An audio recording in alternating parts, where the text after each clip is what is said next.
A'udhu billahi minash shaitanir rajeem.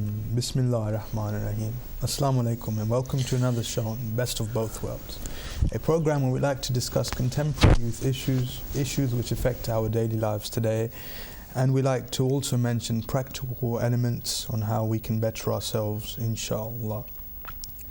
The immense change in society over the past 50 years has dramatically caused more issues to arise in the postmodern era today.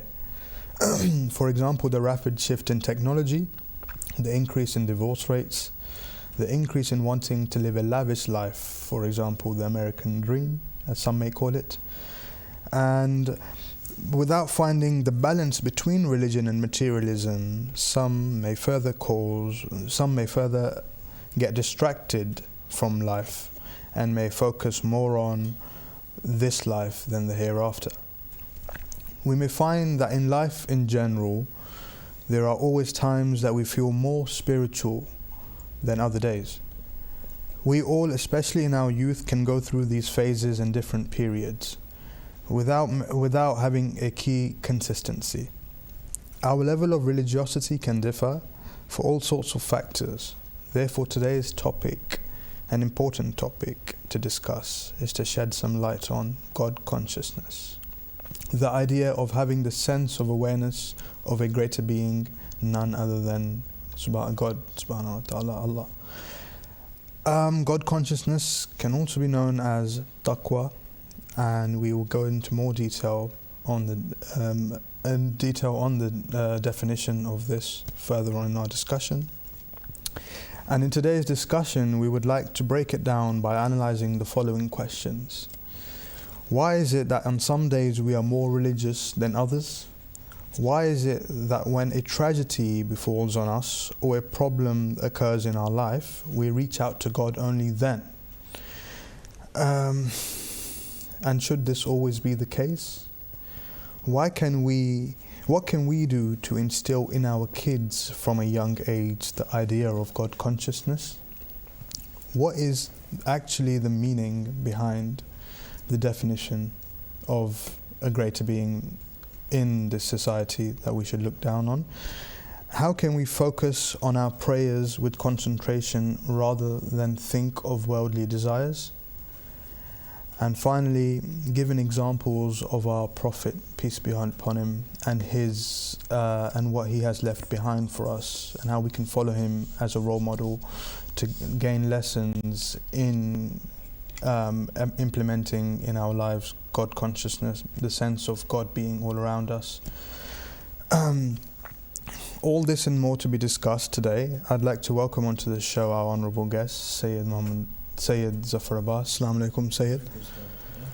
Sayyid, firstly, I want to ask the question as to why has society changed so much in the past few decades? For example, the rise of divorce rates. We used to live in a time where having a divorce in the local community would be seen as such a big thing, and everyone would go crazy. Now it's such a normal thing to happen. Someone's had divorce, they can marry someone else. It's unfortunate. We used to live in a time where hearing about such things. Even now, technology is advanced. Mobile phones being widely watched by little kids, for example, having them in their hands, the media being portrayed out there for anyone to watch, and sometimes watching media can also have an effect on our lives, which we'll go into more detail later on.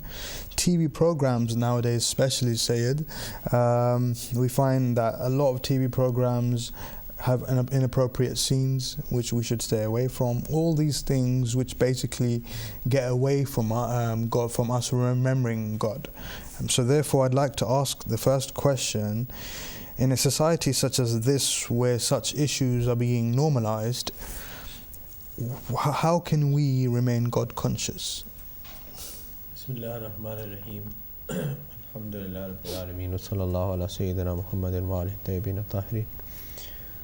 I think this is a really important area and a topic that we have to revisit all the time. You asked about a lot of things, so we'll unpack them one by one. Inshallah. Why has society changed? There's a lot of factors to why society has changed. The attitudes that people had 50 years ago are different to today. Some of them are better, some of them are good, and some of them are not so good. I mean, if we start with the positive to say that, for example, about 50 years ago, people used to be more racist without realizing that they were. They were more classist, for example. And those attitudes have changed. It's no longer acceptable to be racist. It's no longer acceptable to be classist, so on and so forth. But obviously there's been a shift in social attitudes. That is to do with some historical things that took place in the Western world of shifting attitudes in a particular way. In the 1960s and 70s, people, in order to rebel against the system and against the prevailing order, shifted attitudes and forced that shift towards more liberal attitudes. And so, for example, the establishment of the family unit and marriage was seen as a symbol of the prevailing order, and so to rebel against it was to be seen as modern and to be seen as anti-establishment.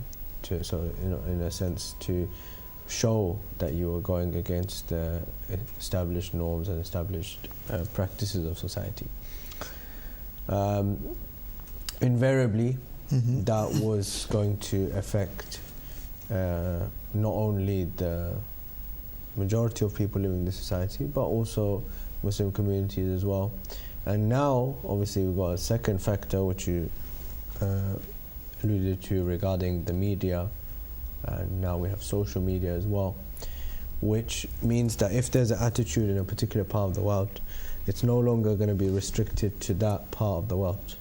It's going to spread to all over the world, because spreading that attitude to a different part of the world is very easy.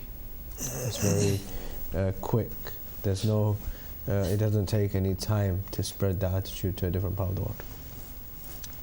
So with regards to divorce, for example, there's a lot of factors. One of those is that we have become less accepting and less accommodating when it comes to marriage. Generally, people are getting divorces. Obviously, divorce is there as a last resort for cases where there is a significant issue or there's significant harm that's coming to one or the other person. But people are getting divorced over very insignificant reasons. And that shows that there's a lack of acceptance, there's a lack of compromise, a lack of tolerance. That's one. Do you think sometimes they just need patience? There's what that is. I think most divorces happen in the first year or the second year. That's particularly one particular area. I think the other thing is that which we don't ask. Is that if, for example, somebody keeps getting ill and you keep giving them medicine, you have to stop at one point and ask, why are you getting ill? Self-reflection, rather than keep on giving them the medicine. Okay. So similarly, if there's so much divorce in society, we have to stop and ask, why is it that it's getting to the point of divorce? Is it possible that the issue is not divorce? The issue is that spouse selection is not correct. The issue is that marriages are not being conducted between people who are appropriate for each other. Is it not the case that the two people who are getting married need to have some kind of commonality, some kind, which is why Islam emphasizes the concept of kuf, which means compatibility, right? That means that there has to be some kind of compatibility between these two people before they can get married. If you don't have any compatibility whatsoever, then naturally that is going to, once the honeymoon period phase goes out, then it's going to create issues, because the attitudes of both of those people are totally different. So that's certainly maybe a discussion for another time. But with regards to the point about God consciousness, is also regarding the reasons for getting married. Okay, so like for example, we have a hadith very famous from the Holy Prophet ﷺ, that whoever gets married for beauty, then Allah subhanahu wa ta'ala will take the beauty away from them. And whoever gets married for wealth, then Allah will make them poor. But whoever marries for the religion, then Allah subhanahu wa ta'ala will bring the beauty and the wealth to them. Okay, so there is the Prophet telling us that this is the problem. Okay, that we have to get married, like we have to do everything else, we have to do it for the right reasons. If we don't do it for the right reasons, then we're going to have a problem. Now with regards to what you mentioned regarding TV, media, social media, all of these things, there's certainly, these are all tools, okay? And tools inherently are neither good nor bad. Okay, we mentioned this example before, but it's worth repeating it here again. And that is that you have a knife. That knife can be used to cut an orange. It's a very good thing. But that knife can also be used to stab someone. Okay? That is not the fault of the knife. Right? The knife has a particular use. Right? It is to cut things. If you're cutting the right things, cutting oranges or apples or whatever you're cutting, then it's a very good thing. But if you're using that knife to stab someone, then it's not. That action is not good. There's nothing wrong with the knife. It's still the same knife. So similarly, we have TV, social media, all different kinds of media. They are tools like that knife. Okay, we can use them for good things, or we can use them for bad things. If we use this for good things, then alhamdulillah, we're very lucky in UK, in most places, that we've got nice communities and lots of activities going on and things happening. But there's different parts of the world, even in Europe, in America, various parts of America, where they have no, you don't have a community for over 100 miles, for example. You live in a place where the nearest mosque or nearest Hussainiya is 100 miles away. Okay, so obviously you can't go there all the time. You only go there specific times. So when you speak to them, they say to you that if it wasn't for social media, if it wasn't for TV, we wouldn't have any connection with the mosque at all, because we live so far away. Right? We live in a place which is so remote from community. So for them, in that example, that media is having a positive impact and effect on them. Okay. However, we can use that media and that TV and that social media for a negative aspect as well. We can use it for whatever. Basically, whatever you put in is whatever you're going to get out. Absolutely. Okay. So this area is also the fact that yes, we could be God conscious. If we're God conscious, then we'll know that we need to use this for the right thing, and if not, then we use it for the wrong. Same thing with the phone. Okay, we can use the phones to learn, knowledge and information, and sources are now at our fingertips. Okay, I'm old-fashioned. I still like to go and look at the books. But if you want to find out something, there's an app for everything. Okay, and there's no excuse. There's no excuse for ignorance anymore. Why? There's an app for everything. You've got everything on Wiki, you've got everything on Google, you have everything. Okay, there's no excuse for ignorance. Nobody can say that I didn't know or I couldn't find out. No, everybody's got a phone, everybody's got access to the internet. You can go and find out whatever you need to find out, and it's very easy. Okay, so that is a positive of the internet, of having phones, of having media, social media, all kinds of things. But there's also negatives, naturally. And the negatives are you can use it for everything else as well. Okay? But that again is not the media or the social media or the TV or the internet. That is just the way it is a tool. Okay? It's the way that I would use it. Now if I'm God conscious, then I would know that this is a particular way I have to use it. And if I'm not, then I'll use it in whatever way that I feel like, or I would follow my own, whatever I want to do. Okay. What are some of the qualities of someone who's God conscious? Okay.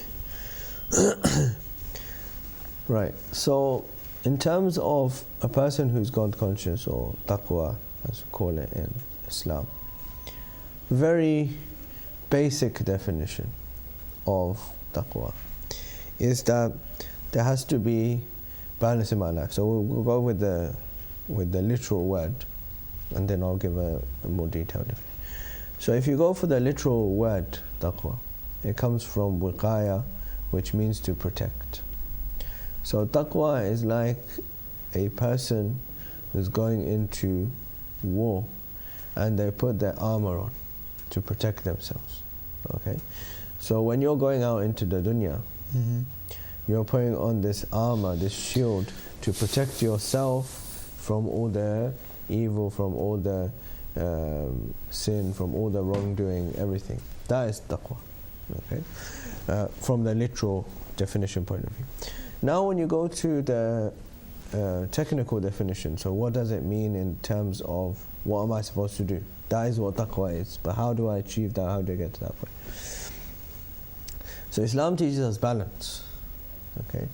That means that a person should neither be so afraid or so scared of punishment that they lose all hope and say that, look, I've done so many wrong things in my life and therefore it's all over for me. Okay? I'm definitely going to go to hell. If somebody thinks that, they're mistaken. That is a sin to lose hope in the mercy of God. Okay? However, at the same time, on the other hand, a person should not be so confident to say that, oh, it doesn't matter what I do in my life because the mercy of God will save me. I'll get saved from the mercy of God. So that is one extreme, and that is the other extreme. And both of these extremes are the tricks of shaitan. But a person needs to develop balance. Balance of what? Balance of the fear and the hope. Okay? So there needs to be hope that one would be forgiven. But there also needs to be fear, not that much that I lose hope, but enough for me to stay away from doing something which is wrong. And when you bring this hope and this fear together, that's taqwa, that's God consciousness, right? That I'm conscious that He is going to forgive, but I'm also conscious that He can punish. Okay? And when I bring those two things together, then I'm doing taqwa. Then I've achieved taqwa. That I've realized that this is the amount of hope that I need to have, and this is how much fear. But what we find, especially our youth today, is that we might have God consciousness within us on certain days. We would have this idea that God is watching us wherever we go. However, we would practice doing dua, namaz. We'll go into this later on. But why is it that some days we feel more spiritual and on some days we don't? Why is there not a consistency in being God conscious? And is this natural? Is this something which everyone proposes or has? To a certain extent, yes. It is natural for a person to have up days, down days. You know, faith is not a constant. I always give that example of, you know, if you've ever seen those TV, I don't want to mention any names, but you've seen those TV programs where, you know, all those soaps where they have the scenes from the hospital, and there's a person being resuscitated, and you see that the heartbeat's going up and down. Up and down. So I always give that example about faith. Say that faith is like that heartbeat which goes up and down. So it's not a constant, it goes up and down, which is fine, there's nothing wrong with that. Obviously the key is to make sure that there's more ups than downs, but that's fine. There's nothing to be worried about as such if someone has a down day or, you know, or up day. However, there is certainly the case that there are certain days where a person would feel more up and certain days, and we should observe our behavior on those days or the days previous to that. So, for example, depends on what you eat. Okay, if you're fasting, for example, you will definitely feel a spiritual high on that day. Okay, especially at iftar time. Why? Because Allah subhanahu wa ta'ala says that the fasting person is beloved to me. Sends down angels to praise that person's, you know, the person who's fasting. You know, even, you know, in the sermon of the Holy Prophet sallallahu alaihi wasallam, when he talks about the month of Ramadan, and he says, "Anfasukum tasbih, wa nawmukum ibadah." Your breath, every breath that you take is tasbih, and your sleeping is ibadah. Imagine that if you don't breathe, you'll die. Right? But Allah subhanahu wa ta'ala is so merciful that He's saying that in the month of Ramadan, even your breathing is considered ibadah. Why? Because of the fasting. Okay? So that is certainly a point. Then there's other times of the year, there's Muharram, for example, there's going to ziyarat, there's other spiritual seasons, so like right now we're in the month of Rajab, or there's other months which have specific days which are days of spirituality. Okay. Shaban, yeah. It's Shaban, and then the holy month of Ramadan, then you have Hijjah, Muharram, Safar, and specific days like the birthday of the Holy Prophet sallallahu alaihi wasallam, of the Aimma, of so on and so forth. There are specific days in the calendar which are certainly have spiritual highs. Okay, so that is not something that's to be a concern of that much. However, if I'm having more down days, then I certainly have to ask a question to myself, for example, regarding how am I earning my living? What, you know, pay attention to the food that I'm eating, the company that I'm keeping, the things that I'm listening to, things I'm watching, things I'm seeing, the places I'm going. All of these things are affecting my God consciousness. Okay, if I keep on going to those places or doing those things or associating with those people or listening to those things or watching those things which are taking me away from God, then I would lose the tawfiq to get taqwa. Okay, and that certainly would bring my spirituality down. Like, you know, you have to keep on charging your phone because your phone loses battery. So similarly, your spiritual battery also needs to be charged up from time to time, because you go down to empty because of these, you know, these things. Where do we find the consistency though? But in terms of consistency, it's very important. Okay, Islam is very big on consistency, as you know. In terms of consistency, it's very important for us to set goals which are realistic and achievable. Okay, there's no point of me saying that, oh, I'm gonna do this much tomorrow, when I know that that's not realistic. Okay, and my lifestyle would not allow that. Okay, and even worse than that, even if I manage to do it one day, I won't be able to do it a second day. Okay, because that will ruin the rest of my week, for example. So in terms of being setting those goals, we have to be realistic, to start small. Okay, sometimes people think, you know, there's a magic dua or a want, and you can go on this path of spirituality. It's very easy. Okay, in terms of if somebody says, "Oh, I want to be more God conscious, I want to be more spiritual," it's very easy. And we mentioned this before. Pray your prayers on time. Yeah. Okay.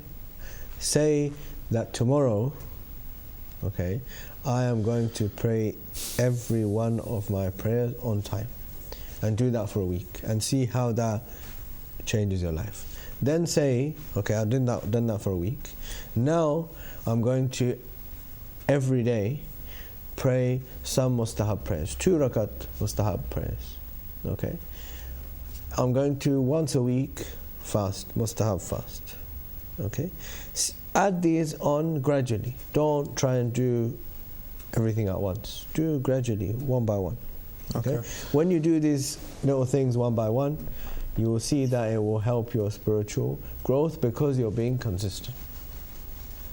Okay, we're going to go on a quick break now. Inshallah, I hope you can join us back in a few minutes.